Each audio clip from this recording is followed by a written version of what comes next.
Hello, this is Dr. Mewborn, and this is History of the Baptists. Today we're looking at Lesson 30, which is also Northern Baptists in the 20th century. So it's good to be with you today. Let's go ahead and jump into our study.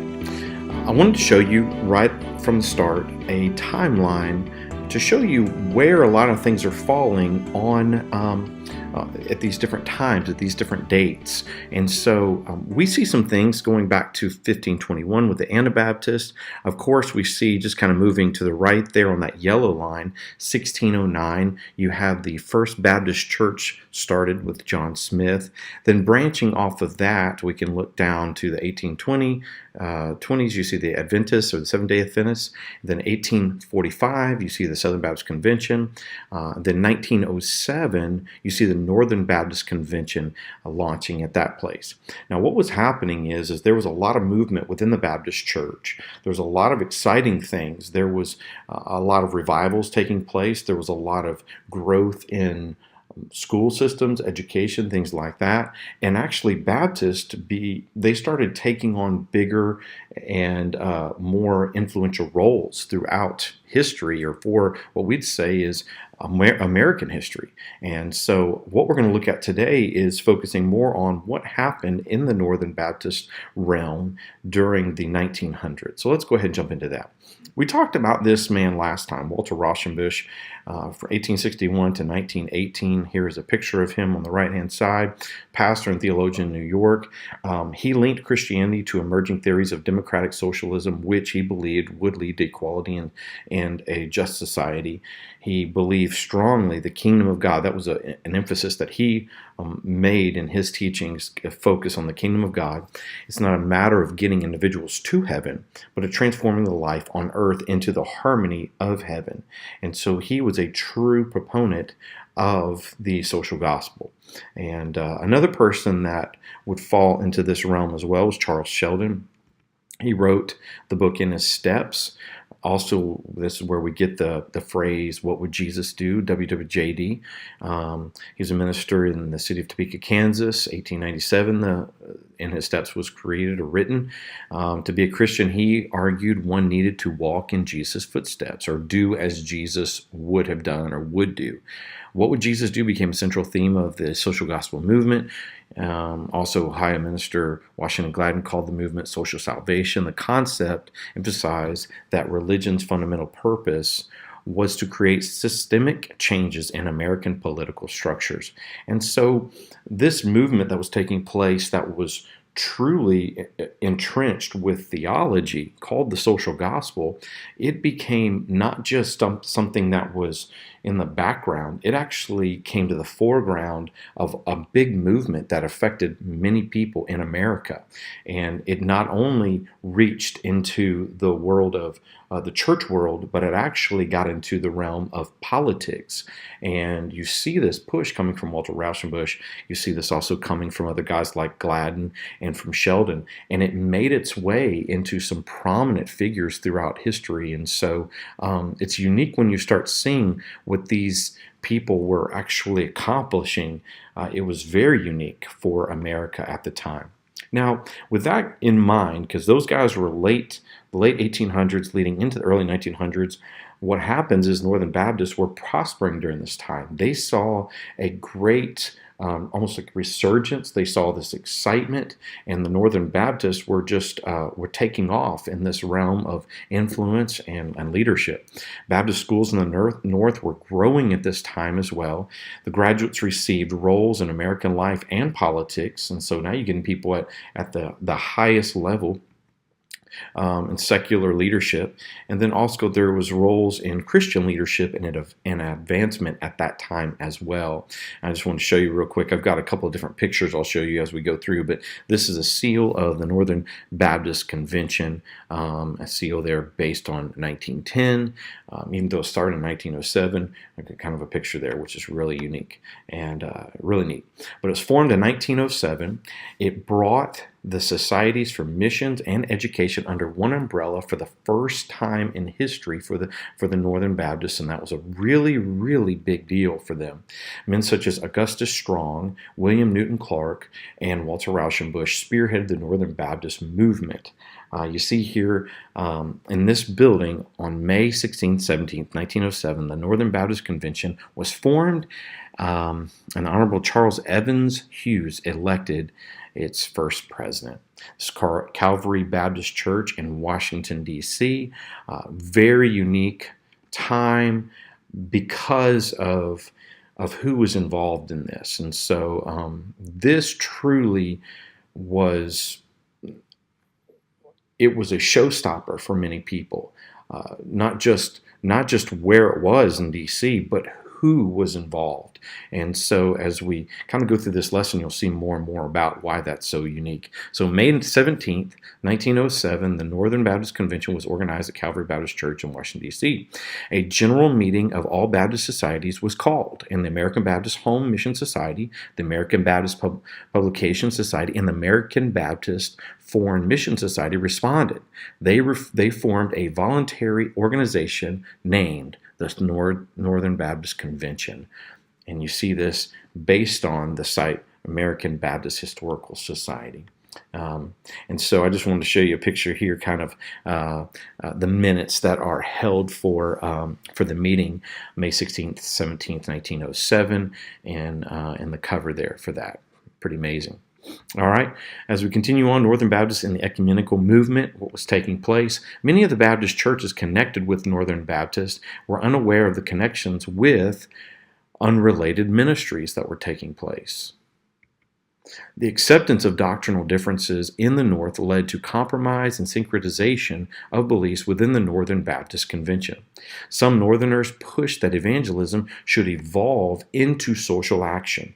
This was clearly the result of the social gospel. And so I want to show you this picture, just a picture here with many different faith leaders of all different beliefs coming together, and what people call this a lot of times is ecumenical movement.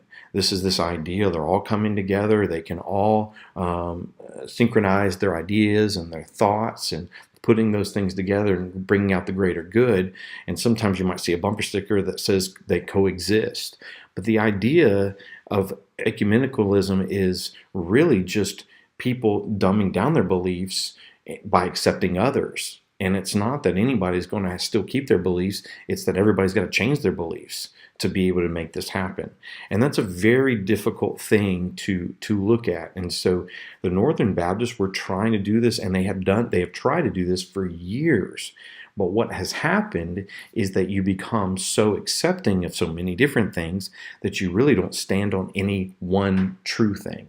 And that can be a very dangerous place. And so American Northern Baptists have struggled with this for years, and because of that, as I said earlier, even on this slide, the first little paragraph there, many of the churches connected with Northern Baptists were unaware of their connections with unrelated ministries.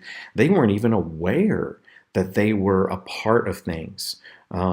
It's a very unique time, and that continued on for years. Now, with the Northern Baptist Convention, one of the things that made this movement such a big deal, or what made it so unique, is who was the first president. Charles Evans Hughes, governor of New York and later Chief Justice of the United States, served the body as its first president.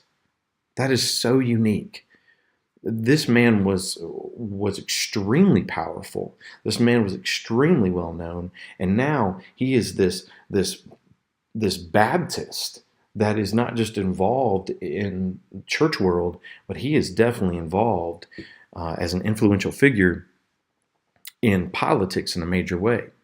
And the purpose of the Northern Baptist Convention was to bring about a consistent cooperation among the separate Baptist bodies existing at the time. So they're trying to bring it together.